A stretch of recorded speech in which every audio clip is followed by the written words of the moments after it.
When I bought my dream beach house, I thought it would be the start of peace, relaxation, and quiet mornings with the sound of waves. I worked years for this, saving every penny, pushing through long hours, and sacrificing vacations so I could one day have a place by the sea. The moment I got the keys, I swore this would be my sanctuary, a place of calm where I could finally breathe. But I never expected my own sister to almost destroy it within hours. Started with a phone call. I was unpacking boxes, setting down dishes in the kitchen, smiling at how the sunlight spilled across the floor, when my phone buzzed. My sister's voice came through, cheerful but with a tone that instantly made my stomach twist. "Guess what? We'll be there in 1 hour, with 30 people. Can't wait to celebrate at your new beach house." Froze. 30 people. My beach house was barely ready for one. No furniture except a couch, no extra food, no supplies. Just me trying to start fresh. My hands shook as I realized she wasn't asking. She was announcing. She planned a takeover of my dream. In that moment I had two choices.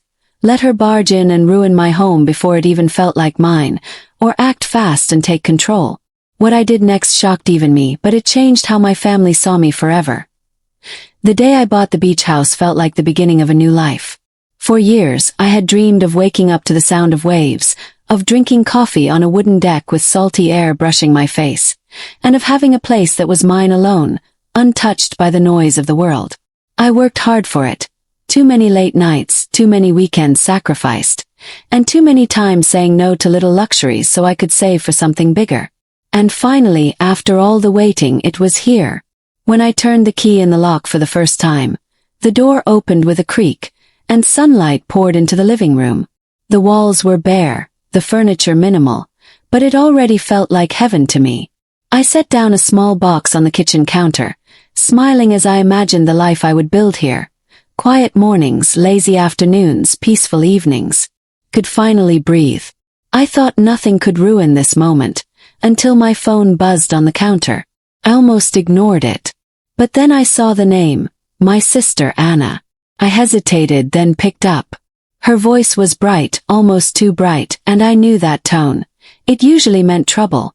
"Hey, congratulations on the house," she said, and before I could thank her, she continued.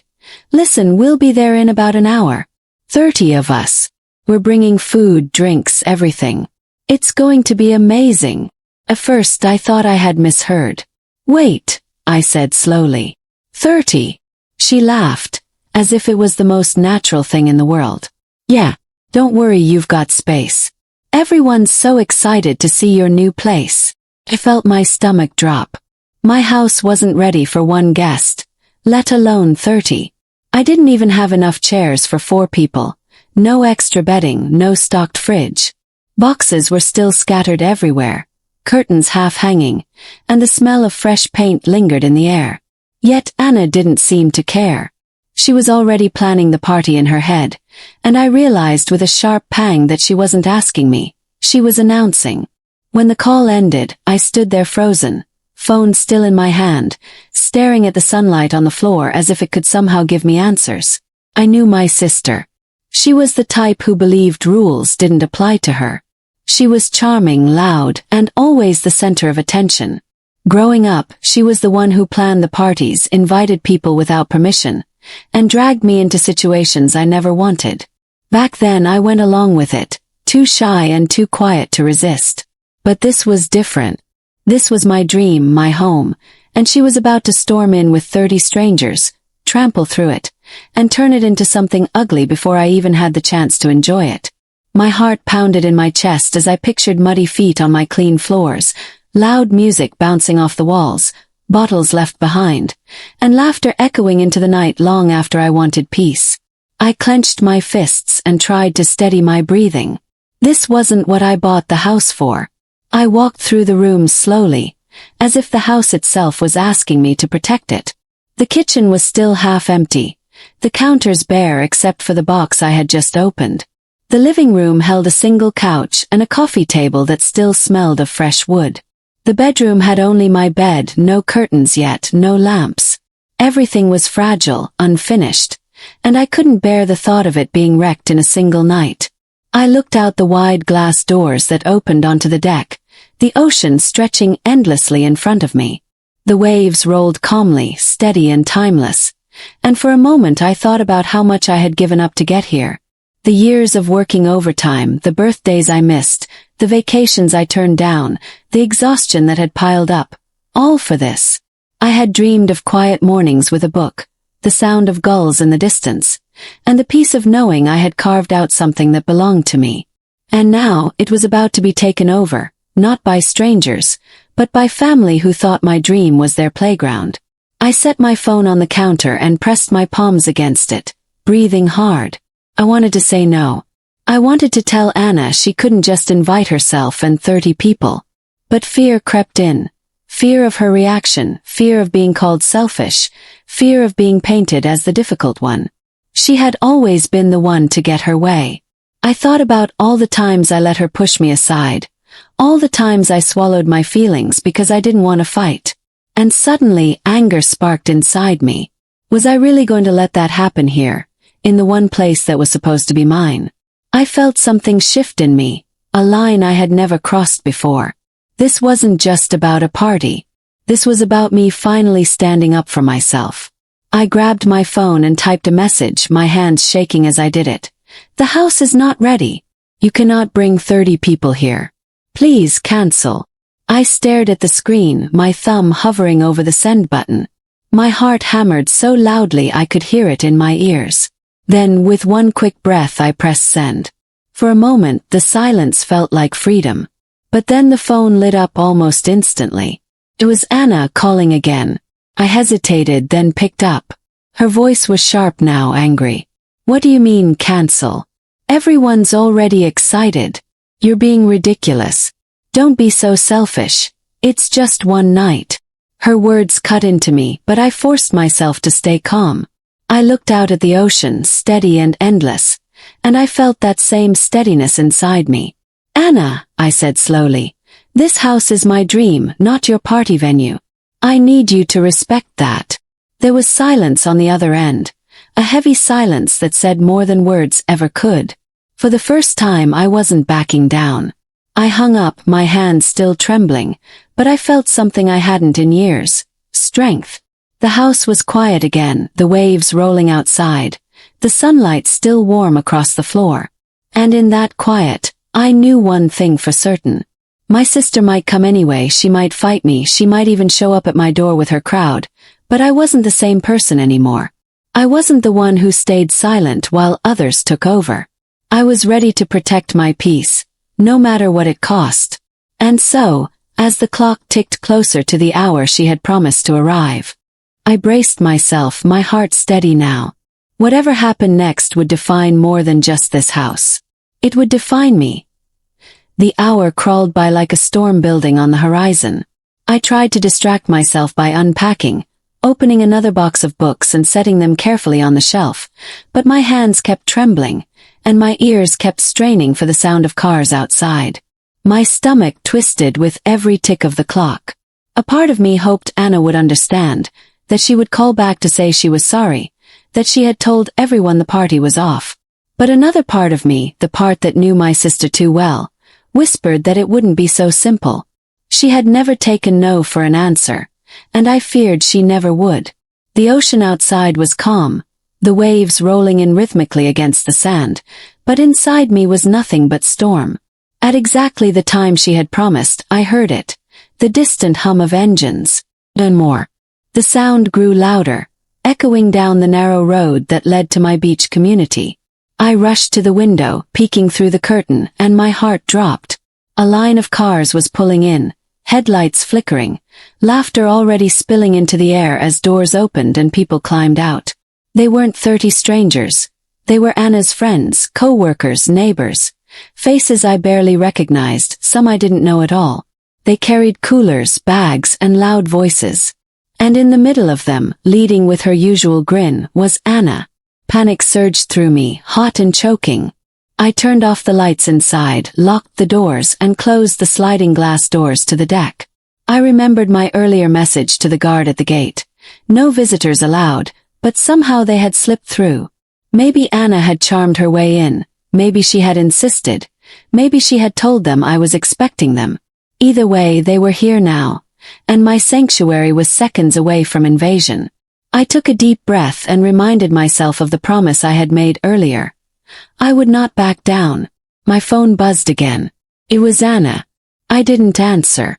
Then came a knock on the door, loud and insistent. "Open up. We're here," she shouted, laughter bubbling behind her from the crowd. I stood still, my back against the wall, my breath shallow. Another knock, louder this time, followed by her voice again, sharper now. "Come on, don't be difficult. We're just here to celebrate. You're really going to lock your family out of your own house?" The words stabbed at me, but I refused to move. The knocking turned into pounding. Someone rattled the handle, testing it, while others laughed in the background. I heard bottles clinking, bags rustling, voices calling. "Let us in. Party time." My pulse hammered, but I forced myself to stay calm. I shouted through the door, my voice shaking but firm. "I told you the house is not ready. You cannot come in." A chorus of groans and laughter followed. "You're kidding, right?" one man called. "We drove all this way," another complained. Anna's voice rose above them, furious now. "Don't do this. You're embarrassing me in front of everyone." The pounding grew harder, and for a terrifying moment I thought the door might give way. But I held my ground, fists clenched, heart pounding. Minutes stretched like hours. The crowd lingered, restless, voices rising with frustration. I heard someone mutter that I was ungrateful, another say I was being selfish. Each word stung, but I reminded myself why I was doing this. This was my dream, my peace, and I would not let it be destroyed before it even began. Finally, after what felt like forever, the pounding stopped. The voices faded, drifting back toward the cars. I peeked through the curtain again, and my chest loosened when I saw people walking away, throwing their bags and coolers back into trunks, shaking their heads. Some looked annoyed, others confused. But Anna wasn't leaving. She stood by the front gate, arms crossed, glaring at my house with a fire I had seen many times before. My phone buzzed again. A text from her. "You'll regret this." My hands shook as I read it, but instead of fear I felt something else, relief. Relief that I had finally drawn a line, even if it made me the villain in her eyes. I sank onto the couch, my body heavy with exhaustion. The house was quiet again, the only sound the steady hum of the ocean outside. But the quiet felt different now, stronger, like it belonged to me because I had defended it. I knew Anna would not forgive me easily. She thrived on control, and I had taken it away from her. I sat there in the dim light, staring at the walls, feeling both the weight of her anger and the strength of my own decision. For the first time in years I had chosen myself. And though I knew the storm between us was only just beginning, I also knew I would face it. Because this house wasn't just wood and paint, it was the symbol of everything I had worked for, everything I had sacrificed, and I would not let anyone, not even my sister, take that away from me. The morning after that long, restless night, I woke to the sound of gulls outside and the soft crash of waves against the shore, but instead of feeling peaceful, I felt a heaviness in my chest. My phone, which I had silenced the night before, buzzed non-stop with notifications. When I finally picked it up, I saw a flood of messages from Anna, some furious, some pleading, and others dripping with guilt. "How could you humiliate me like that?" one said. "Everyone was so disappointed, and it's your fault," read another. But then, mixed between the anger, there were softer ones. "I was just trying to celebrate you. Don't you see that?" And later, "I love you, you're my sister, I just wanted to make you happy." Reading them left me torn in two directions, like always. A part of me wanted to believe her, to call back and smooth things over like I had done 100 times before.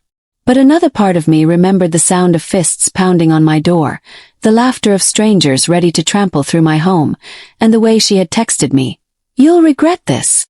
Those words lingered heavier than any apology.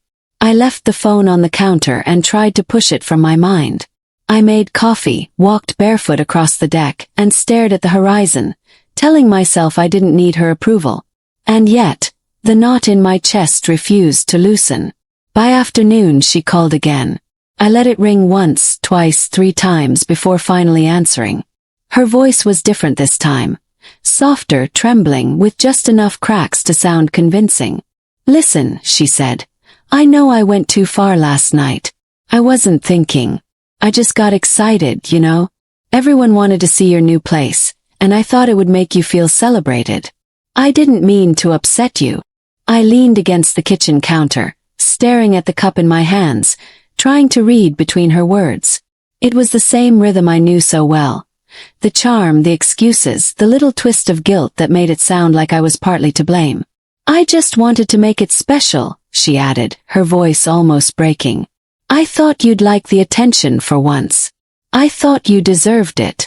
That sentence cut deep because it was the exact thing I had always wanted from her. Acknowledgement, recognition, the feeling that she actually believed in me. But I remembered the line of cars, the pounding fists, and the crowd chanting to be let in. That wasn't celebration. That was invasion. Still I stayed quiet, and in my silence she pushed further.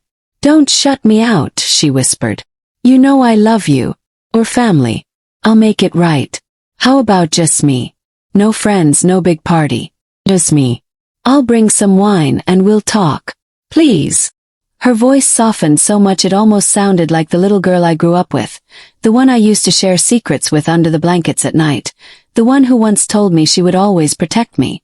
That memory tugged hard at my heart, but then it was drowned out by another memory. The text she sent only hours earlier, cold and sharp. "You'll regret this." I couldn't ignore the way she shifted masks so quickly, from anger to guilt to sweetness. It wasn't about love. It was about control.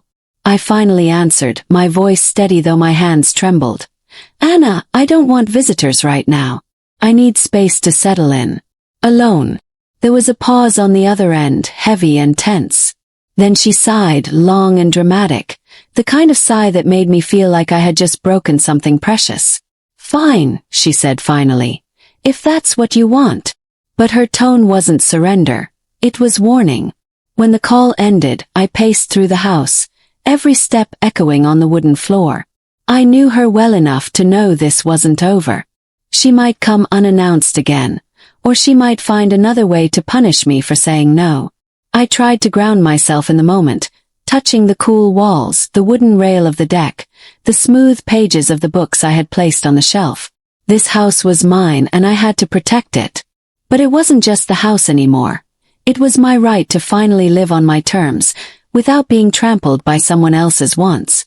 That night, I locked every door and window, double-checked the gate, and even left a note with a security guard reminding him that no one, absolutely no one, was to be let in without my permission. As I lay in bed, the waves outside should have soothed me, but instead I replayed Anna's voice in my head, soft and manipulative, and I wondered how far she would go to get her way. Morning came again with bright sunlight spilling across the floor, but instead of warmth, it felt like pressure. My phone was quieter now, just a few unread messages. One was an apology again, sprinkled with hearts, like she was trying to patch over the cracks.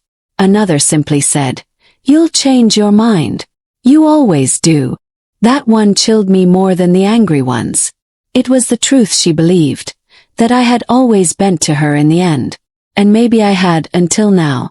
I set the phone face down and walked outside, letting the ocean air wash over me. The seagulls circled lazily overhead, the tide rolled in and out, steady and unstoppable, and I whispered to myself, "Not this time." For once, I wasn't going to change my mind. For once, I wasn't going to let her shape my life. But even as I said the words, I couldn't shake the unease crawling through me. I knew Anna too well. She wasn't done. She never was. And deep down, I feared this was only the calm before her next storm. The storm I feared didn't take long to arrive.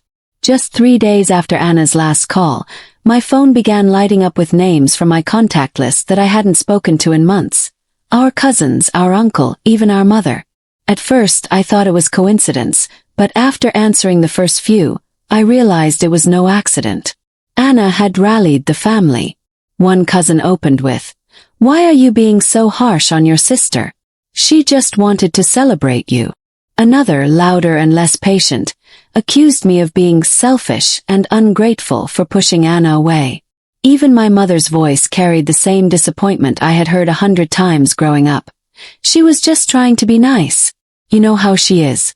Why couldn't you just let it happen? Each call was a new wave crashing over me, and each one left me gasping, trying to defend myself against people who didn't understand.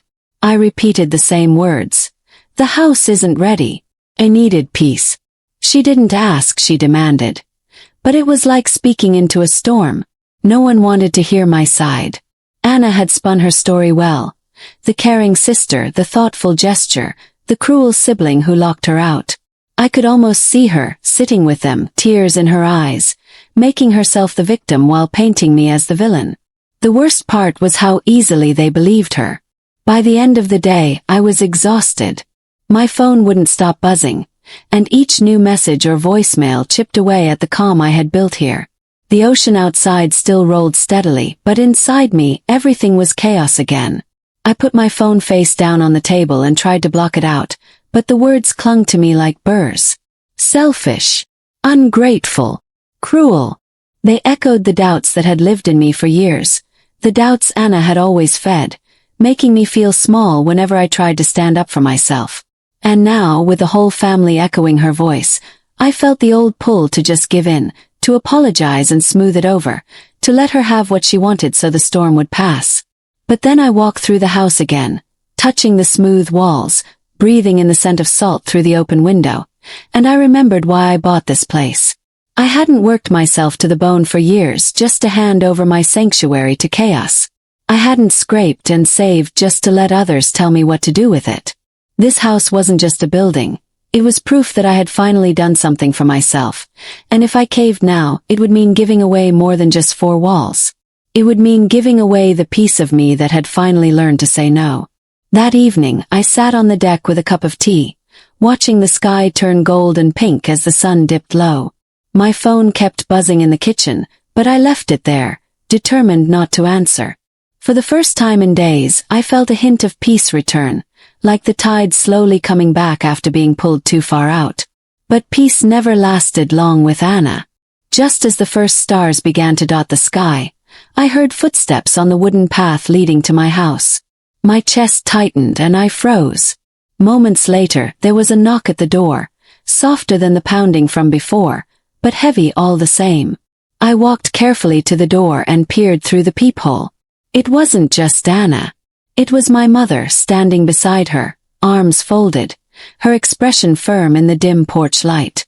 Anna, of course, looked tearful, her lips trembling, eyes downcast like she was the wounded one. My stomach dropped. This wasn't just a visit.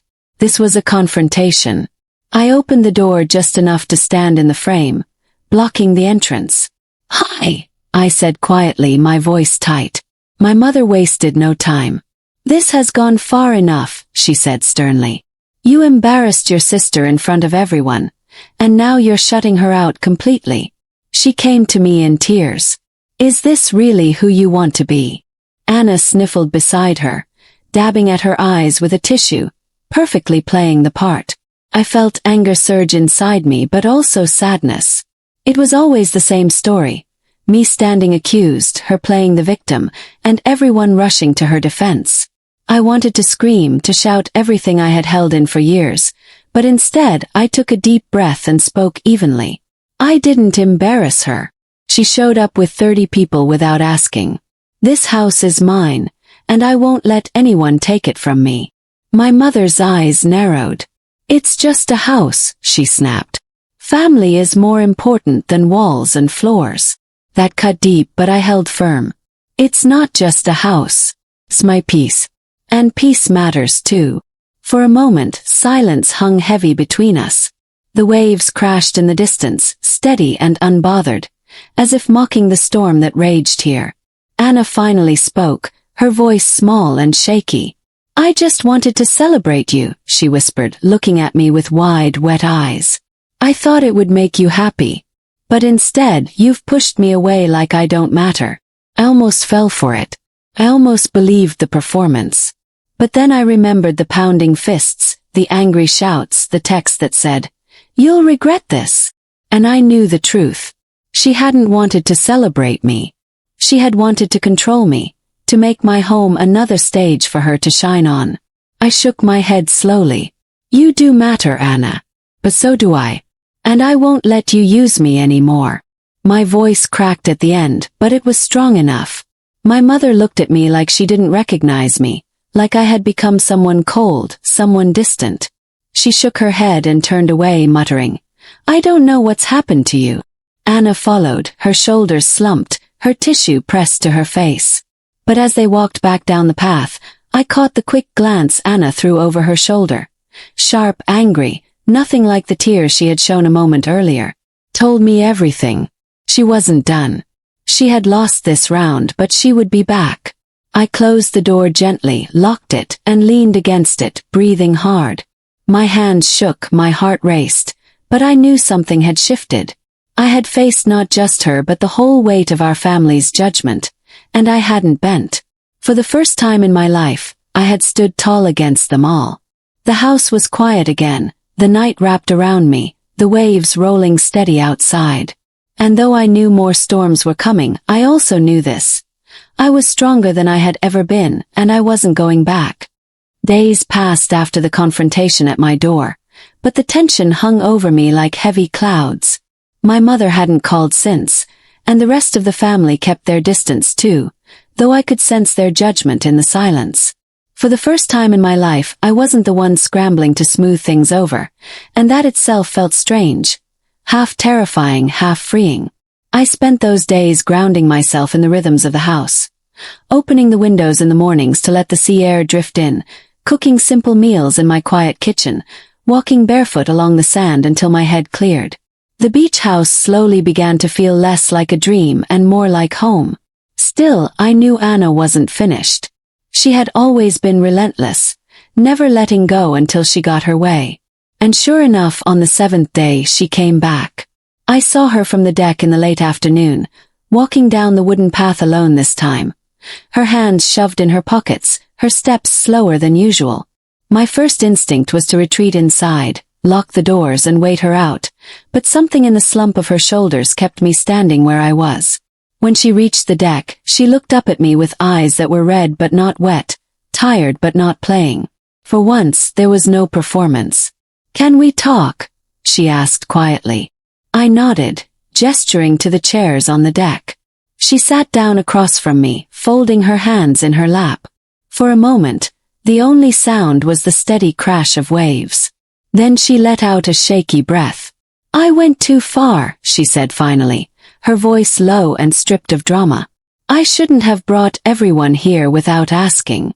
I wanted to throw you a party, but maybe I just wanted attention too."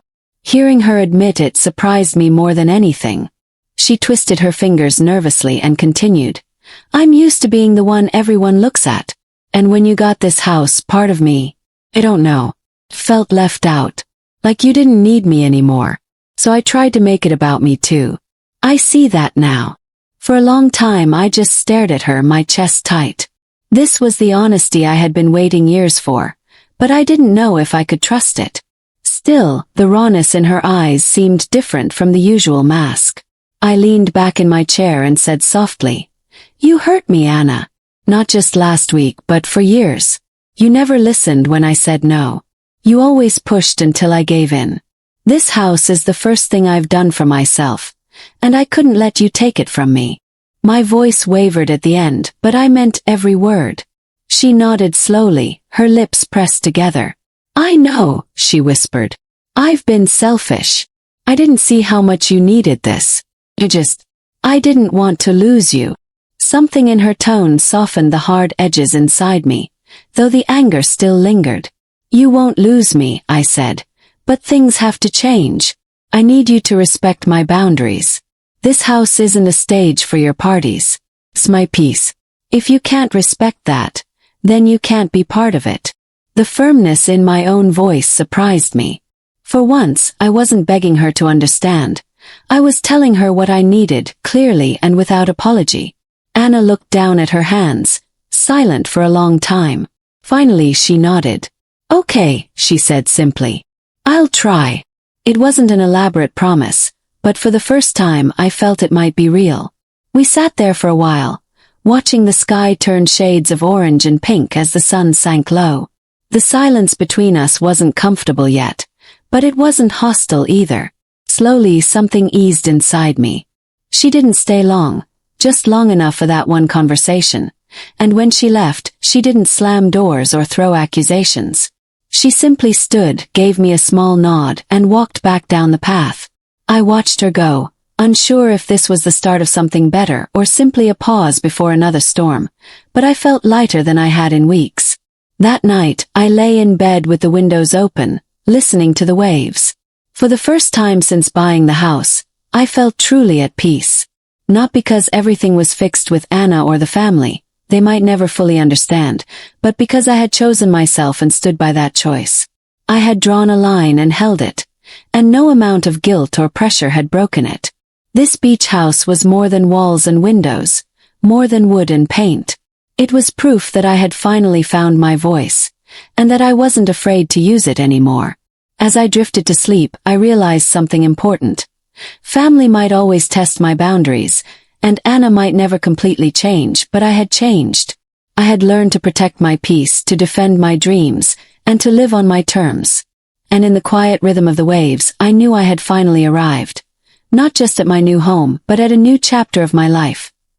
Sparkles, if you enjoyed this story, don't forget to like, share, and leave your thoughts in the comments.